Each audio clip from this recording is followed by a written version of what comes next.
Loss வேகாஸில் போயிட்டு இருக்க பார்த்தீங்கன்னா right side airport, left side இந்த இடத்துல ஒரே கூட்டமாக இருந்துச்சு. என்ன பிரச்சனை, சரி ஓகே போய் பார்ப்போம்னு சொல்லி பார்க்கிங் பண்ணிட்டு உள்ளே போய் பார்த்தா லாஸ் வேகாஸ்ன்ற போட்டிருக்க இந்த சைன் போர்டு வந்து ஒன் ஆஃப் த அட்ராக்ஷன். சரி வந்தது ஒரு ஃபோட்டோ எடுத்துருவோன்னு பார்த்தா கிட்டத்தட்ட ஒரு 50-60 பேர் நிற்கிறானுங்க.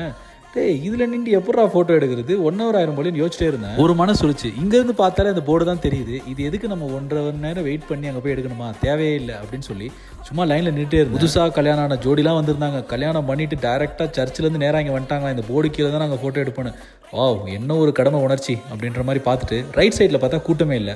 சரி சூனாப்பானா நம்ம வேலையில் போவோண்டா அப்படின்னு சொல்லி லைட் சைடு வந்துட்டேன். இங்கே பார்த்தா ஒரு ஆளுங்களும் இல்லை. சரி ஓகே நான் சைடில் இருந்து ஃபோட்டோ எடுத்துக்கிறேன்னு சொல்லி நாங்கள் சைடில் நின்று ஒரு 4-5 ஃபோட்டோ எடுத்துட்டு வீடியோ எடுத்துகிட்டு வந்துட்டோம். சம்டைம்ஸ் மக்கள்லாம் பார்த்தா சில பேர் கிரேசியாக தான் இருக்காங்க. மேபி அவங்க சொல்லலாம் நீங்கள் வந்து நடுவில் நின்று எடுத்தீங்கன்னா அந்த வியூ கிடைக்குன்னு.